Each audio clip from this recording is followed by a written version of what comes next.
In the inbox late night, glowing screens see the light.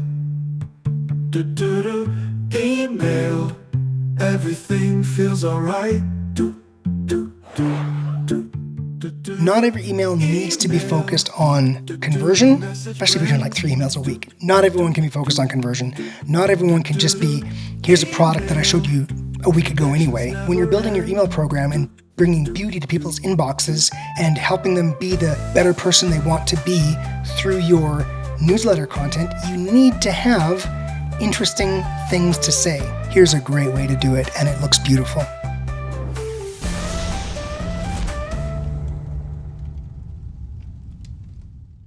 It's the world's best email and retention podcast, and I'm your host, Jordan Gordon. We are a member of the DTC network of podcasts and the philosophical home of the Pilot House email and customer retention team. Today we're going to discuss Filson, Masters of Outdoor Aspiration. It will be a visual discussion. We've got some designs to look through. If your podcast app doesn't have video, you can come and find this episode on YouTube with the rest of the DTC podcast. Full disclosure, we do not have any kind of relationship with Filson. I happen to just be a fan. I've got some of their bags. They're great. I had a jacket. Sadly, I lost it. The construction is bomb-proof. It's, truly like just a classic American brand, and everyone should have a Filson in their house. We have discussed before on the podcast, like a year or so ago, whatever, reasons that someone would even want to be on your email list in the first place. Product launches, they like your product, they want to know what's new. Discounts, they're looking for a deal. If you don't give them any kinds of deals, they just walk away. Aspiration, being on your email list makes them feel like they're becoming the better person they want to be. And then eye candy, just bringing beauty to someone's inbox. Filson's great at a lot of this stuff. The product launches are great. Certainly aspiration, which we're going to discuss today. Also, it is all eye candy. They just bring beauty to your inbox. I'm always happy having Filson emails come in, even if I'm not planning on making a purchase. And that's where you want your email program to be.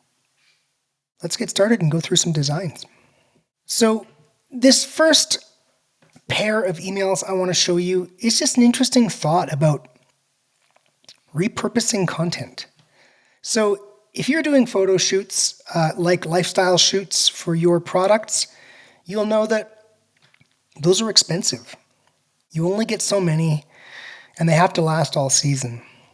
So before we go through any of the intricacies of these two emails, just obviously look at the still on the left and the still on the right.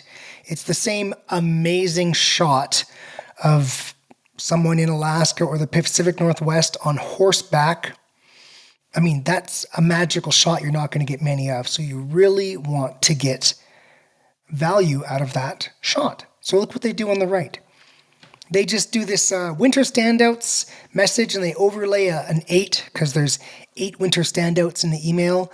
And no one who follows the list is going to decry you for reusing that amazing shot as long as you reuse it in a way that, brings some interest, right? So this is an interesting way to reuse that shot. Now, a little bit deeper, when we look on the left, which is the launch, there's some products, but it's a lot of lifestyle shots. It's more lifestyle shots. Why? Because when you're doing your launch, you're really wanting to pull at people's hearts. You really want to get them interested in what's going on. Later on, when they do their winter standouts email on the right, one, they have a better idea what's selling, so they can kind of build more of an email that features what's going on. In the launch, they don't really know what's going to sell. They have an idea, so just put in lots of lifestyle and just get them on a category page and start generating that information about what people like. But then, as on the right, as they now know, what do they have? They have lots of full-wide images of the product. It's fully designed. It's not like a dynamic product grid. I don't really like full-wide merchandising like this because you have to just scroll and scroll and scroll and scroll. we do 2x2 grids, or groups of 2x2 grids. So it looks the exact same on desktop and mobile. So you don't have to worry about any kind of responsive kind of technology, which can maybe just mess up in certain devices or clients.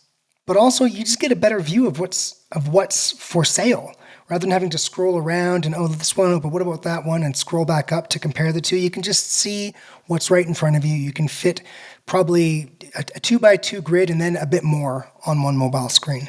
So I'm not a big fan of the way of the single column merchandising, but if we look here on the right, how Filson does it, it's great because it's full of design. It's not just pasting in product shots from the site. There's lifestyle in there, and they've also got the countdown, the 1 through 8, designed in there nicely. So as you scroll through that, it does look quite attractive. There we go. Let's continue and talk about a couple more emails. We'll go through 10 in total. Filson bags. Their duffels are amazing. So looking here, what I want to point out, like just the little job they do with the lines and the text to really highlight all of the details. These emails are amazingly well designed. And if you are a premium product like this, you really want to point out the things that make your product special. And when I think about I've got a big Filson duffel and I got a smaller one too. The straps are stitched in. It's like they're stitched in with iron wire or something like that. It's never going to come off, and you can see them highlighting that here. Lots of pockets, places to store stuff. The zippers are amazingly high quality, so they're just calling that out. And you can see, this one's got like a little bit of a spot for your laptop, etc. And we've got the lines and the text pointing at the product, but then also these kind of zoom ins, which are little circles, and you can see that it's zooming in inside the product. Also, all through Filson's emails, they've got 3 little circles with colors on them, so you can select the color that you want the product, and when you click on it, it's going to bring you to the product page focused on the color you just selected. So it's not only are these designed very well, they're just beautiful to look at, but they're also highly functional, more functional than a lot of emails that are just really focused only on merchandising. Great emails.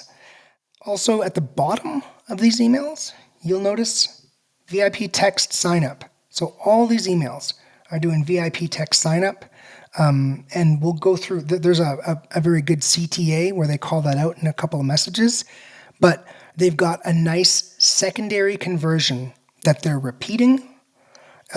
Every message in my mind has a primary conversion and a secondary conversion. You want to have something in there if the main message isn't really to someone's interest. And so very strong and well-designed secondary CTA. It's like a picture of a canyon. Amazing. Very aspirational. Just when I was a younger man, it's who I wanted to be. Now I'm a dad. I've got some different aspirations, but it still touches me. Let's continue. Look at a couple more emails. This is a little technical. Let's talk about dark mode. We have spoken about dark mode before, but let's have the talk again and start from the top. Dark mode is a setting on your phone. It was designed because not everybody wanted to be blasted with white when they're kind of, reading their phone late at night in bed. Also, like paper has a white background. Why does that mean your email has to have a white background? You're just blasting through your battery, and it doesn't necessarily make any sense. So your phone can just switch to dark mode.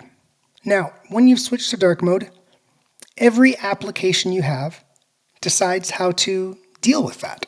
I look at spreadsheets on my phone, and all the background cells are dark. When it comes to email, let's just talk about your 2 most important clients on an iPhone: your Gmail app and your iPhone app. So the biggest device client pair for opens at all is Gmail Mobile, the Gmail app on an iPhone. Apple Mail actually is smaller, but also still huge, right? So more people are using the Gmail one, but it's still huge. They're both huge. Gmail iPhone opens, Gmail app iPhone opens, I figure are about 34% of opens, rough calculation. So massive. And upwards of half the people using an iPhone are on dark mode. So Gmail, iPhone, dark mode opens are very common. They're a very big chunk of your opens. People are viewing your emails in Gmail dark mode. If you don't look at your emails in Gmail dark mode, you don't understand how, I don't know, maybe 20% of your audience is looking at your emails. There's also people who are viewing them through Apple Mail, iPhone dark mode, and Apple Mail on the left. I've specifically done Gmail and Apple Mail here. Apple Mail on the left, you can see this is dark mode, and it's still got a white background. So the way Apple Mail implements dark mode on an iPhone is actually to keep it light. It just forces light mode. I don't know why these two companies approached this in a different way. They just did. Some important commentary. You know what? Personally, I don't really like the dinny background on Gmail dark mode, but I do like dark mode because I don't like blasting through my battery and I don't like blasting my eyes. There are some tricks. We talked about this before.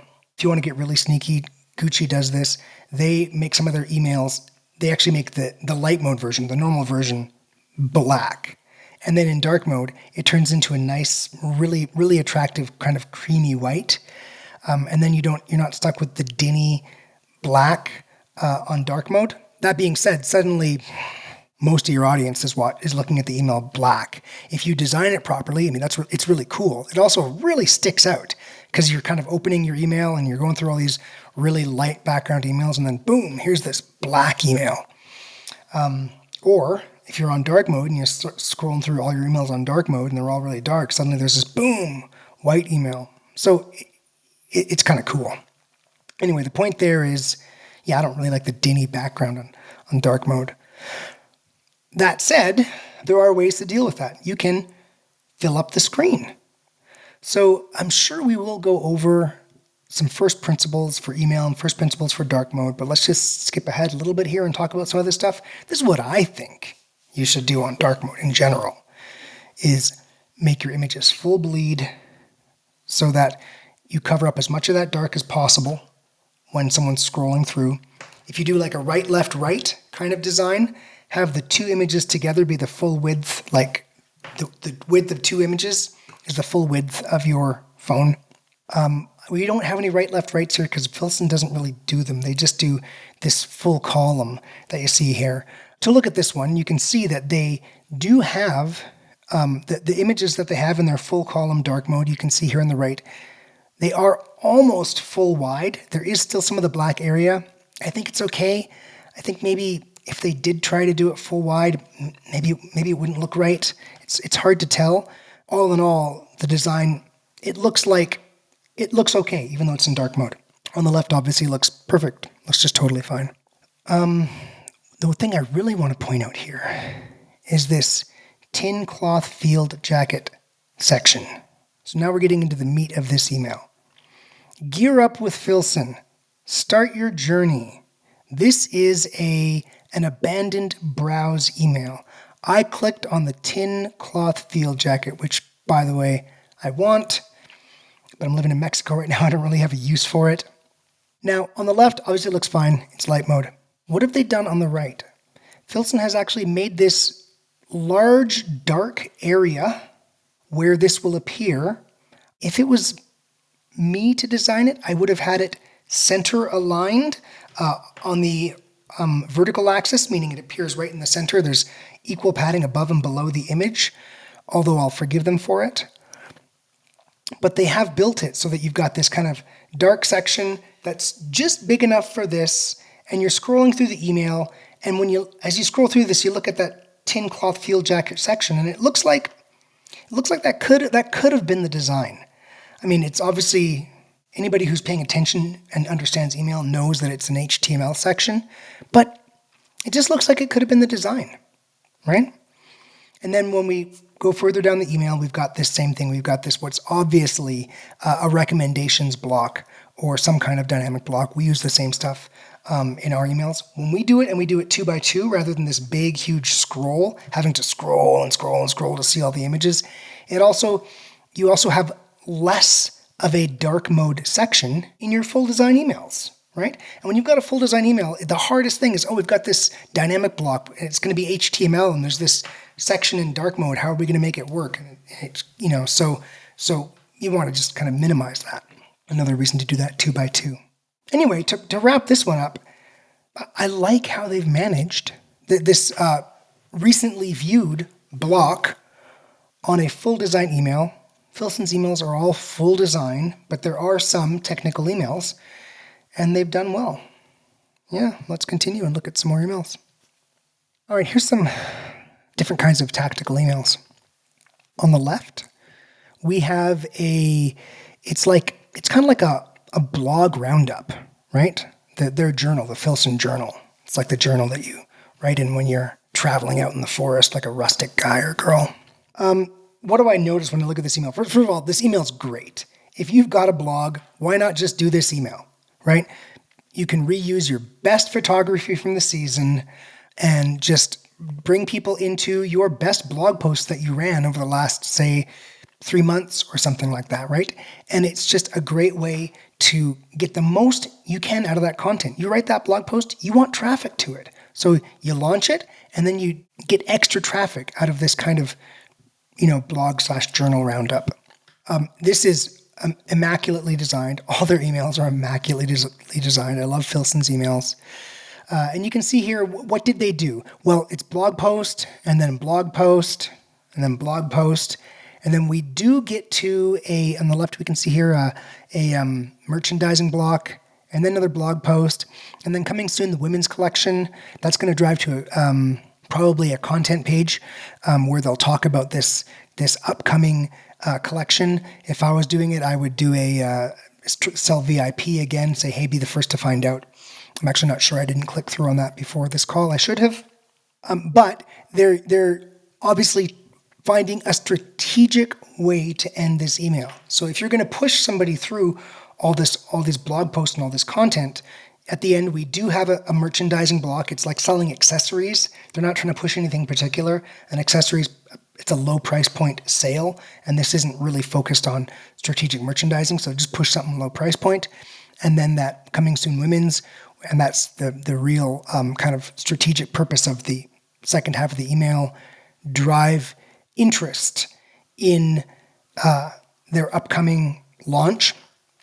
And finally, they just say, click through and check out the whole journal. And they just drive traffic to the main journal in case someone didn't find a post they were looking for. So look, what is this doing? It's progressing people through a series of things.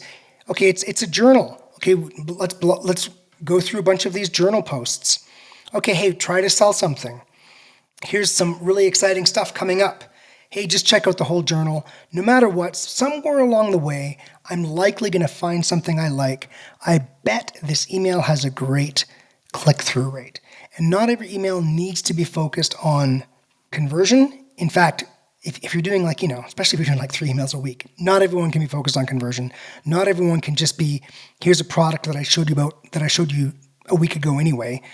When you're building your email program and bringing beauty to people's inboxes and helping them be the better person they want to be through your newsletter content, you need to have interesting things to say. Here's a great way to do it, and it looks beautiful. On the right, this is a much shorter email. It's for Chris Stapleton. He's some kind of musician. I'm not exactly sure who he is. I am a Filson man, but I also listen to indie pop stuff like Rye, whatever. So I'm not exactly sure, but I know he's some kind of country singer. Arrives this week. So it is a new arrivals email before the product actually drops. And we have here VIP texts sign up. So makes sense if you've got a really, really important drop that for whatever reason, and it could be a seasonal drop, or like this, it could be an important influencer. Sending a warm-up email beforehand, if you're sending a lot of emails in your program and driving that sign up, I mean, what's that sign up going to be worth? That text sign up over, the next 2 years that someone's with your brand. I mean, I'm sure someone's with this brand for a long time because as you've seen, the program is amazing, right? So how long is someone going to be on that list? A long time. What's the value of that sign up? I mean, I don't know, 10 cents per SMS sent or whatever it is, whatever your metrics are. So those things add up. So use it. And then ends up with the very end, and this is actually on all the emails. We didn't really mention this, but it's got a Filson near you. It's got a find a store. So they're brick and mortar as well. They're brick and mortar and online. And so all the time at the bottom of their emails, in a very attractive way, they're driving you to a store. And they're actually saying Vancouver. They know where I'm from. I'm from BC. So they've figured that out from me somewhere along the line, and it's intelligent to that. So, I mean, great functionality, right? Superior functionality. Okay, I think this is the last one. Let's talk one more. Yeah, and with some fun stuff. So on the left, I love this, winter sale. So Filson's like, I don't know, 140-year-old company or something like that, right?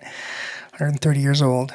So if you look at the image here, it looks like an old-fashioned newspaper. It looks like a I mean, there's that green winter sale. They call that out in green. You wouldn't, but everything else, it looks like a black and white newspaper article from like the 50s. It looks like like a flyer of some kind from inside the newspaper.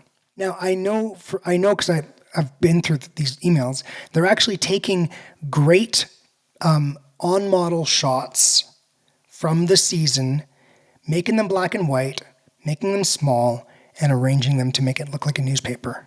It's a really great way to immediately drive home to the user, this is a 130-year-old company, right? And then it just switches back and forth between a few products. So why is it just showing 3 products in a little carousel? It's a sale. They are hoping to close that fabric out. They're hoping to sell that product out if they can, because your season is not full of essentials.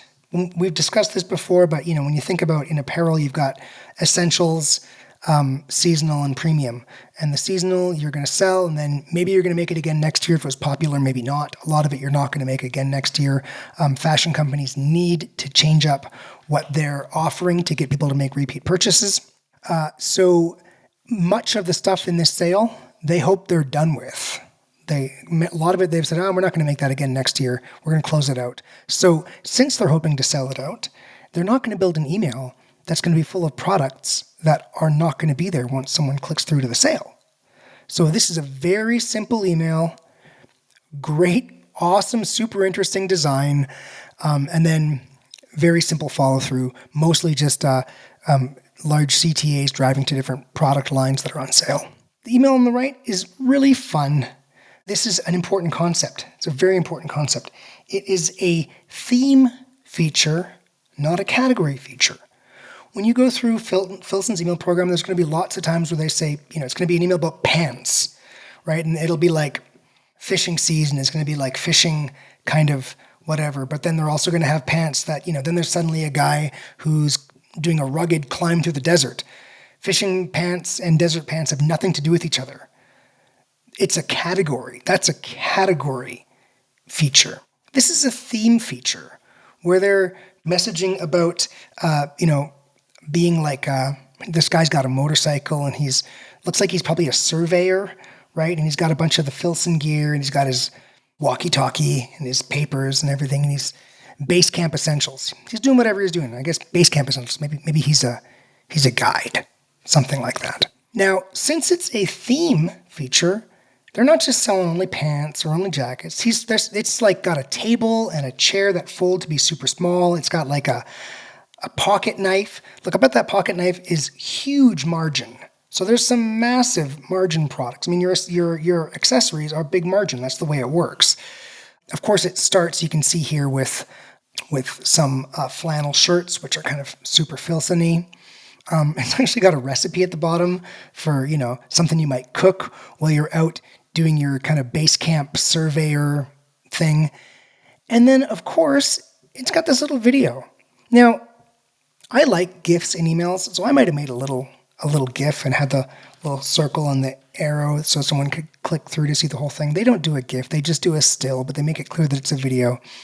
And then you click through, and it's anchored. You can see here, it's anchored right to the video, and it's a great video. So this email, because it's a theme feature, you can very easily make videos that match a theme. And we were talking about earlier the pants email. We had a fisherman kind of pants, and then we had a desert hiker kind of pants. It's hard to build a video around that. You could just do a video that just had shots of on model, but it's not the same as this amazing little theme video where they can sell all kinds of products. So important concept here is, think about your, now we're getting a little more into the strategy, think about your drop. We will discuss this again, I'm sure. And this isn't only for fashion. You can obviously adjust this so it makes sense for other products, but you've got your drop, and my drops really just take a lifestyle shot, or a kind of really good, cool, in the real world kind of product shot, and just do that and drive them to a category page. You don't need to feature a whole bunch of stuff because you don't even know if you're going to feature the right stuff. So if you feature the wrong stuff, you're driving them to a product page for products that's not going to sell. Doesn't work. You're actually going to do better. It's launch email 1, just drive them right to a category page, simple email, but your best photography, right? Then you can start doing some, like I say, category features, theme features, start to get a little bit more playful and really draw people into the world that you're creating, the aspirational world you're creating with this seasonal drop or with this drop in general. Later on, you start getting an idea for what's selling well. So you can start doing some pairs, like this jacket and these pants, because you know that they're going well together. Or, in this case, hey, this kind of sweater, and we can tell a story how this sweater is going to go, with this table, right?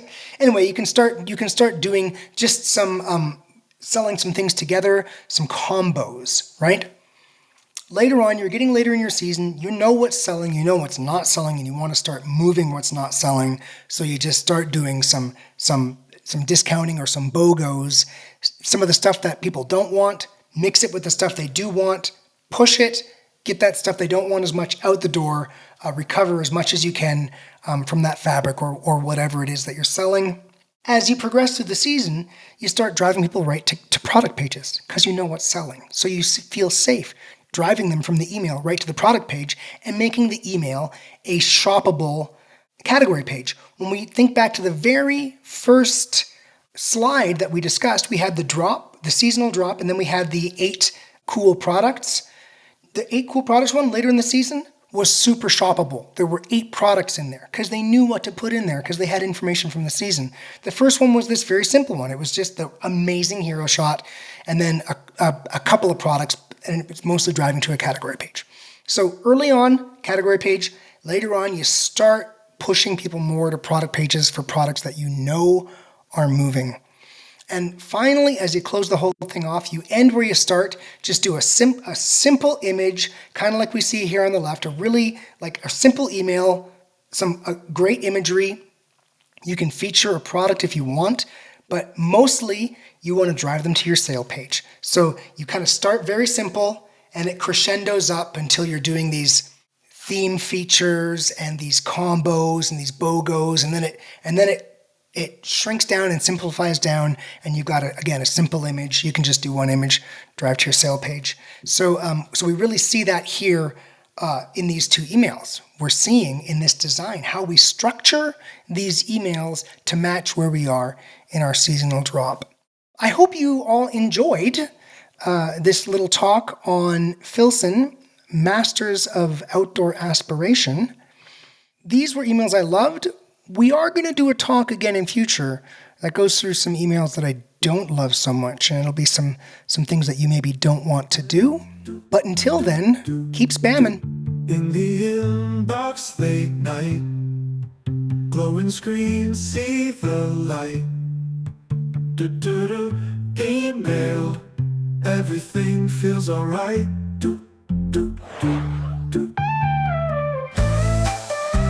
Hey entrepreneurs and spammers, remember, you can't scale without email, and the cheapest customer to acquire is the customer you already have. So please subscribe to the world's best email and retention podcast and learn how to make low-cost revenue a big part of your digital ecosystem.